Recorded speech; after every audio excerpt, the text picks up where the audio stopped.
This is On Hold with Lindiwe Ngongwane. Lindiwe Ngongwane. Lindiwe Ngongwane. On Hold with Lindiwe Ngongwane. Lindiwe Ngongwane. Lindiwe Ngongwane. On Hold. Hello. Still on hold. And this time I want to talk about relationships. And it's those relationships that are finding themselves on a crossroad. Either one of the partners is to make a decision whether they are staying or leaving the relationship. And there's normally at this time many reasons that come into play here in terms of that decision. So I want to talk about one particular reason, and this is about the children. So this is where now partners or a partner decide that they're going to stay in the relationship because of the children. Okay. I just want to talk about my understanding of that decision, and you guys can help me, and tell me if I'm on the right track or not. But I also want to talk about my observation of the practical part of that decision. All right. So let's start with my understanding. My understanding is that, firstly, it's an admission that the relationship is no longer that comfortable, that peaceful, that fruitful. But besides that, we're going to put that aside. So as a partner, if it's me, I'm going to put that aside. I'm going to put aside my comfort, my my peace, everything that I need in a relationship, and stay in this relationship so that the children can still enjoy family life, have both their parents under one roof, the support that you have. This one takes the children to school, the other one takes the children from school, etc. We don't want to break that. And secondly, we don't probably want children to experience single parenting or to see the parents fighting or something like that. Okay, that's what I understand from that. Now practically, what then happens is, or what I've observed is, I've seen, maybe let me talk about two types of relationships after that decision. One is where the parents and the family are able to cover the tracks.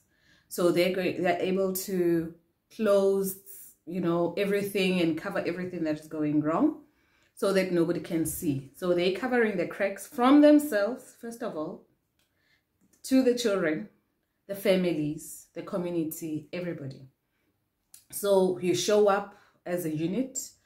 You go to events, you raise your children as a unit, knowing deep down that that's not actually where you are, but and usually these couples are very good at doing that.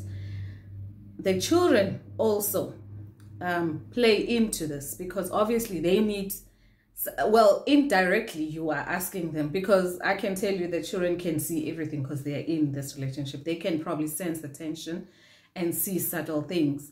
But because we are all showing up well, they also are kind of like indirectly involved now in this picture, in this happy family picture. All right. What I've also observed with that is that the couples or the people get so good at this. It doesn't even hurt anymore at some point. It doesn't even hurt. It doesn't even feel uncomfortable anymore. It just is. Sometimes for some people who want to show up in that way as if there's no cracks, unfortunately people that you are hiding the cracks from can also see them. But because we are all in this, we are all hiding from each other, and so nobody talks, nobody says anything, even if your family can just see that there's problems there. But anyway, who are we to say anything? If they're saying they're okay, then it's fine, so that happens. Okay, that's the one scenario. Then the second scenario is where couples can't cover the cracks at all. It's uncomfortable. Disrespect is just live. It's there. The frustration, the fights are there. But we said we are staying for the children. The same children that we are staying for are the ones that are always in between, stopping the fights, comforting mom when she's crying, speaking to dad about forgiving mom, you know, being in between. Now, being the parents while the two couples are being the children and trying and fighting each other. In this instance, most of the time, the kids are the first people to leave the house. As soon as they're done with school, they even want to go to varsity far from home, so that at least you two as a couple can just face each other because they're tired of being in between. But we said we are staying for them. So yeah, those are my practical observations. So I'm not sure why we choose this option.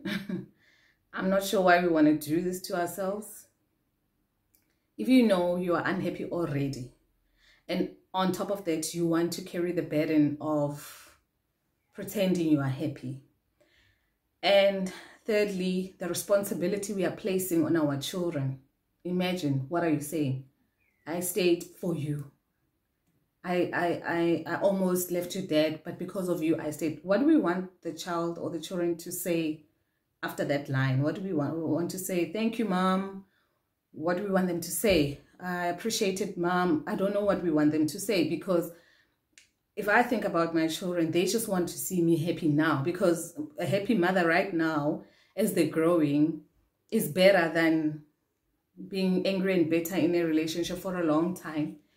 And then I'm saying, then they will ask me, but mom, if you weren't happy, why did you stay? No, because I stayed because of you. Why? Like, I'm not sure if it's a fair thing to put on our children, to want to say to them that my happiness, I put it aside because of you. You know, I don't know how to put it, but also it's kind of like not sitting right in my head. I don't think I would appreciate hearing that from either one of my parents, to say it's you. So that means I'm indebted to you now. I must, or maybe I'm not saying you owe me, but what are we meaning actually? But why are we doing that? I think when you get to the crossroad, for me, it's your opportunity to decide what you want to do for yourself. Children are resilient. Children will move with whatever moves. Children will make a way where there's no way.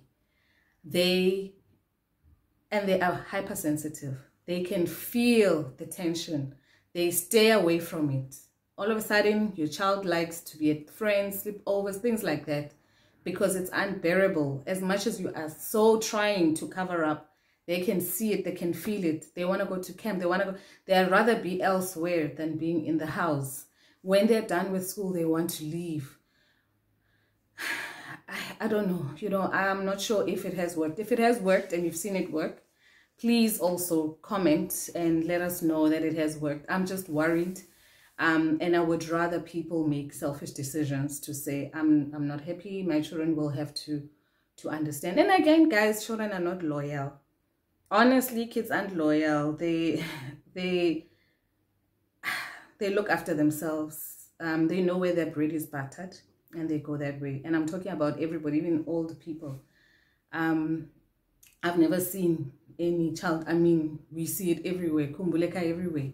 You're a single parent, you raise your child, and you're thinking, no, your dad is useless. They grow up and say, I still want my father, and go look for the father. You know, you sacrifice something and you say, I'm not going to do this because I don't want my children. They grow up, they want the very same thing. So I'm not sure if we are protecting ourselves or protecting them, actually, because, you know, I don't know. So tell me what you think, what you've seen, what you've observed. You can also comment on my opinion, whether I'm right or wrong.